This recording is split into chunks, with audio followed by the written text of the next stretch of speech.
Лебединовка айыл өкмөтүндөгү Кырман жаңы конушунун 9 көчөсүнө асфальт төшөлүүдө. Жалпы узундугу 4,5 чакырымды түзөт. Жолдорду оңдоо иши 1 ай мурун башталган, учурда болгону 2 күндүк жумуш калды. Андан сырткары мындагы Ысык көл, Шабдан Баатыр, Манас жана Достук көчөлөрүнө 50 даана жарыктандыруу системасы орнотулууда.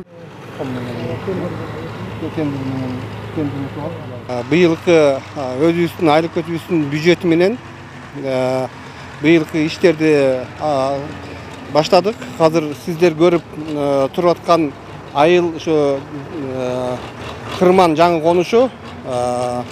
Ушул жерде 4000 жашоочубуз бар бул айылда.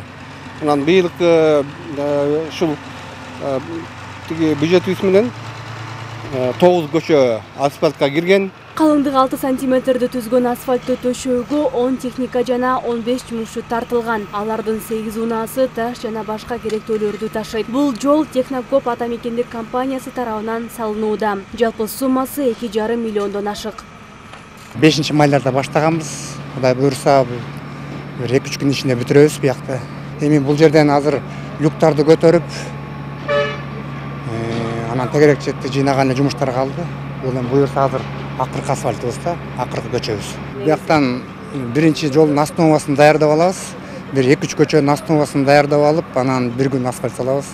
Бир күндө где-то 500-600 метрдей асфальт жол салынат. Айылдардагы инфраструктураны жакшыртуу иштеринин алкагында Восток айылындагы 5 көчөдө жолдор салынууда. Курулуш иштерин Мостор-строй компаниясы аткарып жатат. Андан сырткары Лебединовка айыл өкмөтүнө караган Дачный айылындагы эскилиги жеткен суу түтүктөрү алмаштырылууда. Улзат Байырбекова, Элдибек Уланбеков, СТВ, Ала Мүдүн району.